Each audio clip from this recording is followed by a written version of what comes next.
مسلم league نون کے رہنما عطا طاہر صاحب نے بھی جوائن کر لیا، ان سے بات کر لیتے ہیں۔ عطا طاہر صاحب، آپ کیا کہیں گے اس سزا پر؟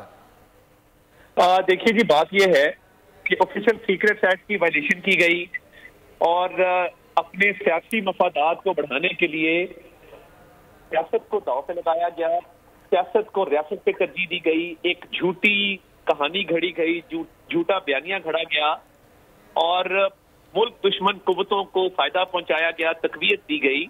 یہ ایک گھنونا کام تھا جو عمران ریاضی صاحب نے بطور وزیر اعظم کیا، جو کہ جلسے میں سائفر لہرا کے، اور سائفر میں کوئی ایسی بات نہیں تھی کہ کوئی تھریٹ ہو یا کسی نے کہا ہو کہ ہم حکومت ختم کر دیں گے۔ ان کی ایک آڈیو آئی جس میں انہوں نے کہا ہم نے اس کے ساتھ کھیلنا ہے، تو انہوں نے آفیشل سیکریٹس ایکٹ کی وائلیشن کی جس میں یہ سزا بنتی تھی اور حق پہ سزا ہوئی ہے۔ اور جو انہوں نے کام کیا انتہائی قابل مذمت، قابل افسوس ہے کہ کوئی شخص اتنا بھی گر سکتا ہے کہ وہ اپنی سیاست کے لیے قومی سلامتی داؤ پر لگا دے۔ تو میں یہ سمجھتا ہوں کہ یہ بالکل ٹھیک سزا ہوئی ہے۔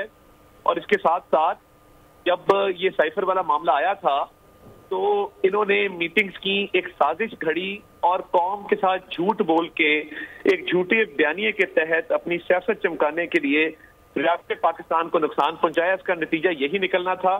اور میں یہ سمجھتا ہوں کہ عمران نیازی صاحب نے جو سائفر لہرایا، اس کا لہرانا، اس کی سیاق و سباق سے ہٹ کے پیش کرنا، جھوٹ بولنا، قوم کو گمراہ کرنا، ملک دشمن قوتوں کا فائدہ کرنا، ریاست پاکستان کو نقصان پہنچانا، ان جرائم کے وہ مرتکب ہوئے ہیں اور ان کے وکیل نے عذر سے کام لیا، تاخیر سے کام لیا، تاخیری حربے استعمال کیے۔